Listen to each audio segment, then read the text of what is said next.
Sanibonani nonke, ngiyakunamukela to the power of healing with Thabi. Umuntu ukumbula zomnyama lobe nguleka mzilikazi kamashobani wadla umuntu amyenga ngendaba.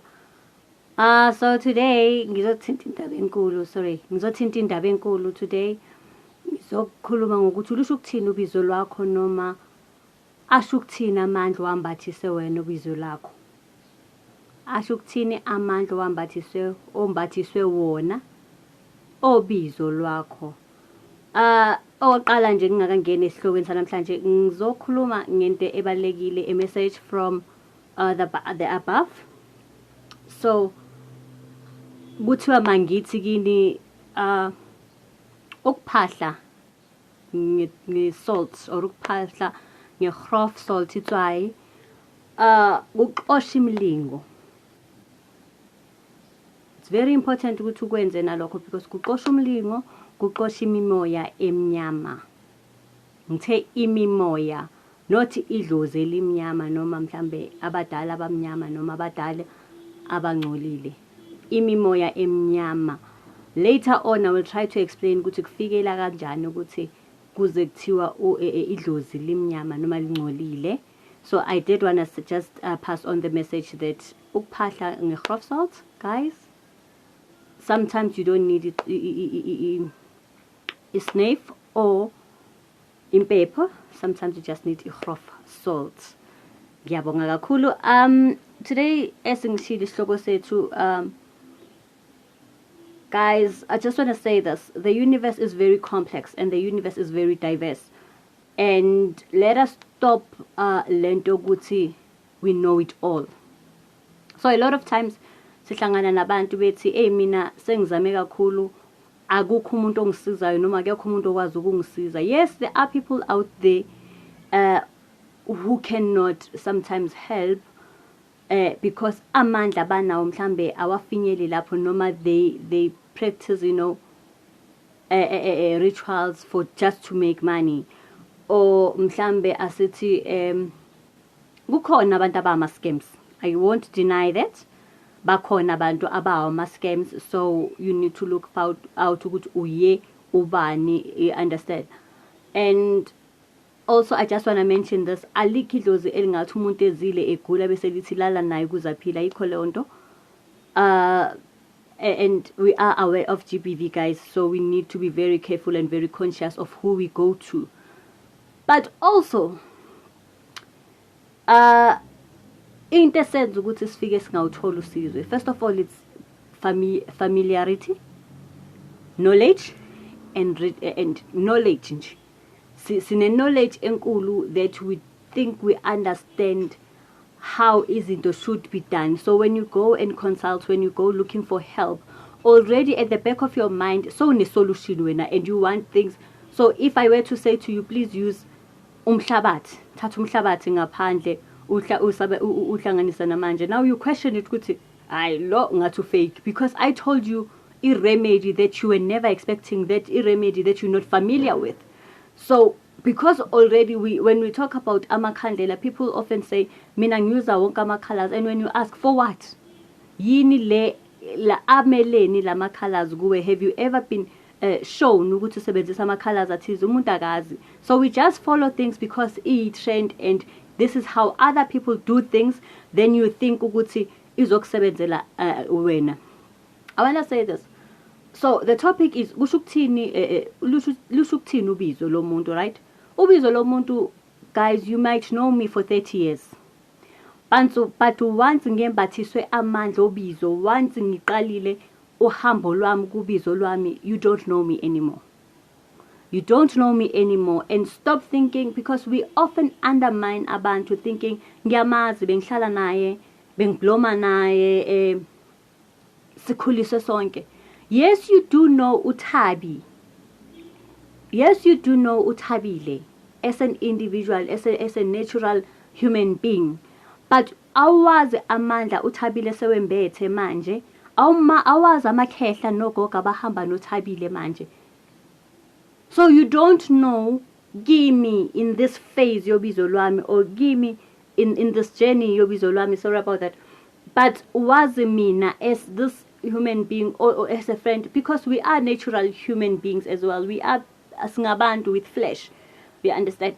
However, when we go into this world where now manje saku ungenwe in the spirit, or noma seku operator lo labo gogo namakhehla abakuwe, it's no longer you, guys. So that is why I say to people, of it, all my clients, maungena ngomnyango, you no longer ungazi, even if you know me. Maungena ngomnyango, now I have to treat you as a medium.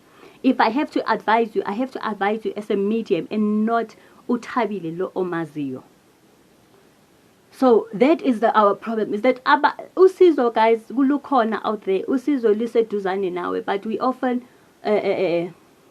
convince ourselves ukuthi umuntu siyamazi, so uzonginceda kanjani ngimazi, uzonginceda kanjani. I mean, at some instances uzonginceda kanjani ukuthi ngike kwaba i-girlfriend yami, or sike, you know, but amandla awambethe lo muntu awazi. Siyathunyelwa ebantwini, abantu eduzane nathi, but inkinga yethu siyazi ngabo. I often say this, it's very difficult for me ukunceda umngane. It's very difficult for me ukunceda umakhelwane. It's very difficult for me ukunceda umndeni. And this is because we are ziwa, okay? So abantu won't even listen to you because as ngikhuluma, already at the back of their head, they play replay a video of you, you know, interacting with them ungekho kule space. And now that dominates kakhulu. Now you end up ungasakwazi ukungilalela, okay? Because emqondweni wakho sekudlale this film yokungazi, okay? So I think inkinga esinayo kakhulu ileyo, that we are too familiar nabantu, you understand? And even not even abantu kuphela, but even, as I said before, ama rituals. When ngizokutshela ngento, when ngizokutshela ukuthi okay, yenza lokhu because kudingeka lokhu, it is not me who is telling you a remedy or a resolution to the problem. Ilo muntu, or as a medium, ile spirit esingenile, or ile spirit engixoxa naso. They always give you a solution and remedy. It's not us esinikezaya amakhambi, people. It's them. So if I say to you, phahla ngalokhu nalokhu nalokhu nalokhu, and do into kanje kanje kanje, akusiyi mina okhulumayo. I'm just a bridge. I'm just a vessel that is used to convey the message to you. Okay? So ngiphume lapha. I also want to mention this thing that's happening. Yama trends esikolweni, ingane zesikolo. There's this ubungoma that's trending ezikolweni. Abantwana besikolo coming back and saying, yazi mami mina ngicabanga ukuthi fanele ngiyothwasa, or yazi awuthola ingane these days ezikolweni seyiphatha amabhayi. Why, people? Why are we doing that? Lezi zinto esibanikeza zona mayifika kimi ethi ma nginiphethe mina ngiphathwa ikhanda mase ngisesikolweni, or ngiphathwa amehlo. Why do we always have to relate that to ukuthwasa now ingane? Because it's not everyone okufaneka yothwasa. Kunama signs umuntu awatholayo, kunama signs umuntu awayenzayo from an early age, kunama signs, kunezimpawu ezishoyo ukuthi lo muntu ngempela unalo lobizo. Why then are we giving abantwana without even searching for other options? You give in to lenta kutshela yona. Because abanye abantwana, kids now are smoking, guys. I want to say this. Kids are smoking ihabli babli. Kids are smoking weed. Kids are smoking drugs. Kids are doing inyawobe. Kids are being lazy to go to school. Kids bank school. And now my excuse is to say, mina ngiphathwa isikhanda mangisesikolweni, yazi mina mangisesikolweni ngivuke ngizwe izinto or anything. You must be able to understand that, investigate it deeper. Because I had this child who came to me and said, yazi ma, ingenile lento bungoni ma, even abangani bami bonke. And I even asked this other one, lebhayo oli batha uthathe, and she said to me, cha ngiliphiwe. So ingane iphiwe ibhayi yeza nebhayi endlini yakubonisa ibhayi uyavuma nawe ukuthi ligqoke eliphiwe uyawazi amandla or izinto ezenziwe lo muntu lezi bantu and I'm going to speak about this ukungcola kwezinto esiyitholayo izinto efanele ngabe mhlambe ekuthiwa izinto zedlozi or izinto zethonga or izinto zesithunywa ziyadinga uklenzwa kwazona. I will go back to that. So and also guys, so asizameni ukusiza abantwana ngezinye indlela. It's not always that it's about ukuthwasa, guys. Spirituality is very pure. Spirituality is beautiful. And asingazamini ukuxuba izinto ezingahlangani. Umuntu ufanele ukuthi kutholakale kabanzi ukuthi lokho kuthiwa nakho okwani and okay, I think previously on one of my videos I did speak about spiritual coding, okay, where I said we as people we are coded differently in the spiritual world. We are coded differently, so it doesn't mean for me that because nago my clan umabaso noma ukhumalo my clan even on the spiritual world I fall under that nation, okay, coded differently because of amandla now izinto esiphiwe zona, do you understand? And then nabathi abasimba nezithunywa mhlambe noma nabadala abasibathwele is you're also with your spiritual guidance, you understand? So umuntu une spiritual guidance, but it doesn't mean necessarily because now ubaba wahambe emhlabeni now ubaba uzoba spiritual guardian. It doesn't work like that. It doesn't mean because usiyamthanda as my child passed on, now she's going to be my spiritual guardian. It's like that. Akwenzeki ngaleyo ndlela, people. And this is what we have to teach people. Awuzukuhlalwa umuntu just because of the relationship onayo naye or the bond. Akusebenzi kanjalo. Okay? That is why good spiritual coding. So I want to come to this one yokuthi bese umuntu ethi ngithatha ikhwama zika baba noma ngithatha ikhwama zika ma because or ngithatha ikhwama zika gogo because ugogo bekanobungoma. Sometimes singene intweni bantu because of the influence lento the influence lo muntu ube nayo or mhlambe the success of into yomuntu, not understanding ukuthi because we are spiritually coded differently ayizukusebenza ngaleyo ndlela kuwe. So sometimes awubizwanga nangaleyo ndlela and yet you take that.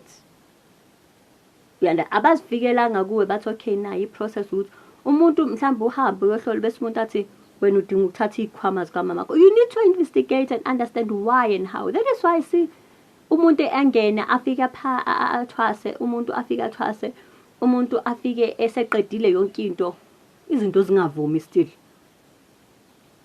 Because uthathe izinto not according to what coded for or how you are coded, but ngoba and sinalezi nalento yokufihla futhi ufihle imbazo zika ma, ufihle imimese, ugogo bekayisangoma so ugogo wayenemkhonto ngifihla umkhonto.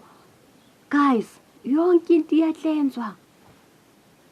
Yonke into needs to go under a certain cleansing, especially inzima kakhulu uma iyinto yomuntu mhlambe obe nobizo or obe nedlozi obe nethonga ingagezwanga. If inzima kakhulu yonke into iyadinga ukuthi igezwe before uyisebenzisa, because I wanna say this. Ubizo lo muntu does evolve. A calling evolves all the time because hence I said the universe is very complex. So ubizo liya evolve into something else from people to people. So it doesn't mean you are going when uzohamba the way ngama stages in which or ngendlela or mhlambe uzosebenzisa indlela in which ugogo noma uma noma ubaba beyisebenzisa. Akuzukufana. because you are not coded as them. The spirit guides that's behind you are totally different. And why is it that calling evolves? Is because abantu abahambayo within our midst, our loved ones who passed on, are different and are coded differently. You understand? So that is why mhlambe, and ngesinye isikhathi asithi umuntu beke practice nezinto ezirong, or was doing izinto ezirong at the same time. Now uyazithatha lezi zinto uyayisebenzisa, yena on the other side akasafuni ukuthi ngabe ukhunjulwa ngaleyo ndlela leyo yezinto bekezenza noma nezinto bekeyisebenzisa. Akasafuni lokho. On the other side ufuna ukuhlambuluka, or ufuna now light. And ifike leyo nto leyo ibe inkinga, because now usaqhuba ngale mgomo le, or usaqhuba ngale ndlela nama processes that lo muntu beke wesebenzisa, and only to find that the spirit itself is not pleased by that. The spirit itself is not pleased by what they are saying, his memory, her memory. So labantu ngesinye isikhathi thina yithi sibafake enkingeni, because we want to remember them as they were in some instances ngendlela wrong. Okay, so that is why, guys, it's very important to understand ancestral gifts. Please, ziyatlenjwa abantu. Ancestral gifts, uhamba ufika uthatha umkhonto ufika ufika ubeke laphayana, kanti umkhonto ubambile, uthatha umese kanti umese ubambile, usithatha isikhwama. Sometimes we don't even know how to operate lesikhwama, because hence I said before on my previous videos, izinto nezinto esiyitholayo have meanings, and akusizinto vele wayithola zonke, zitholakale ngesikhathi in a certain season because of i-reason yangaleso sikhathi, and i-growth yakho had to be step by step. Ugogo noma ubaba eyoyithatha lezinto wayithatha ngama step by step, azange nje athi vundululu ahamba ayothenga ibhayi abe namabhayi, nize nibe namabhayi different colors, not even understanding ukuthi amabhayi different colors, not even understanding ukuthi why sengiphiwa amakhosi manje, because siyaphiwa amakhosi, guys, and amakhosi enye i-chapter enzima, amakhosi ayahlonishwa. So now usuphiwa amakhosi, and now uhambe wayothenga indwangu yamakhosi, not understanding ukuthi amakhosi ameleni. And yazi bazalwane, I so wish you guys can just understand ukuthi this is a beautiful journey, but this is also a journey that needs to be respected. Ubizo lomuntu needs to be respected, needs to be clean as well. So I did say ngifuna ukuchaza kabanzi ngokungagezwa mhlambe makuthiwa idlozi lingcolile. Idlozi or umuntu angasekho akusuwuye ongcolile, uthabile akusuwuye ongcolile. Izenzo mhlambe izenzo ezingcolayo. Okay? Izenzo ezingcolayo, indlela benza ngayo izinto, indlela ahambe ngayo efika ingcole, mhlawumbe ubulewe lo muntu, mhlawumbe uthole accident, ukungalandwa komuntu lapha efele khona nokungayenza izinto ngendlela right, ziyamenza umuntu. This is now what we talk about masikhuluma nge-crossover yomuntu. Umuntu ahlala emkhathini, umuntu anga crossover. Now in between imkhathi, I always speak about this. Akasakwazi ukudlulela kwabadala bakubo noma ihlobo zakhe, akasakwazi ukuza ngapha. So in between, these people often cause imimoya emibi, and this is what now into efika iqhamuke, mhlambe kuthiwe yazini uhleli isithunzi, abanye baba isithunzi esibi, abanye baba isithunzi babonakala bayisithunzi esimnyama. Akangcolile umuntu, kungcole umoya. Okay, and this is why it's very important ukuthi umuntu egezwe. This is why it's very important ukuthi umuntu enzele umsebenzi okukhushulwa. This is why it's important ukuthi umuntu izinto zakhe zigezwe. Now naku umuntu uhambile wahamba wathola i-accident washona, sibuye endlini sithatha into zakhe asizigezi lezi zinto, sithatha iy'khwama zakhe, sithatha mhlambe whatever beyisebenzisa ibhamu zakhe or whatever that we take, we share ama-jackets, impahla nje asigeziwe lezi zinto. Lo muntu owokuqala nje indlela ashone ngayo, it's untimely and ibuhlungu. Nani ngapha anigezi lokhu, nifuna umoya lo ube njani? So now wena uzoya kumuntu bese uyatshela ukuthi yazi ukuthi nina nafike nayenza, so fanele niqale phansi nogeza lo muntu. Umuntu athi manje sizomgeza kanjani? Because some of us, as long as simenzela umncwabo sayombeka emathuneni, that's done. Kanti it's not like that. Labantu ngisho ungaza after 18 years mayisakhala ehambile wayoshonela, ngisho ingane yahamba ayoshonela kulo mgodi, lo mgodi eningazange nimlande kuyo, ispirit sakhe uzothi uyafika ufika koThabi sizokuhlola thina radio, ispirit sakhe sivela khale. Angizange ngiselapha, umoya wami uselapha, I need to be released. People, it is very, very, very, very, very important ukuthi sibageze abantu abangasekho, sibalanda abantu abangasekho. Guys, wonke umuntu udinga indawo yokuphumula lapho ehlelelwe afanele abe khona. And now if kungenzanga konke ngendlela right, ni expect miphi imiboy, because as I talk about ukuphahla, I talk about ukuphahla ngetswayi ligrof. When when uthi sithi siqosha imimoya emnyama, mawuphahla akuphakami only labantu okhuluma nabo, kodwa kuphakama nezinye ithunywa. Okay, phakama nezinye ithunywa. Masiphahla masikhanyisa ikhandlela, sisuke sikhanyisa, sisuke simema, ikhandlela liyamema.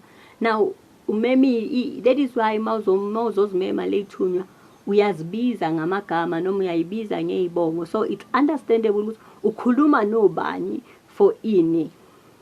So now mawuzophahla and then awusho no, awubabizi labantu, uyakhuluma nje or uyakhuleka uyakhuluma nje, obani ukhuluma nabo. That is why kuphakama yonke le mimoya, phakama le mimoya semkhathini engazazi ukuthi beyiphi, because they always want a place to dwell on, and wena awusho, you not specify.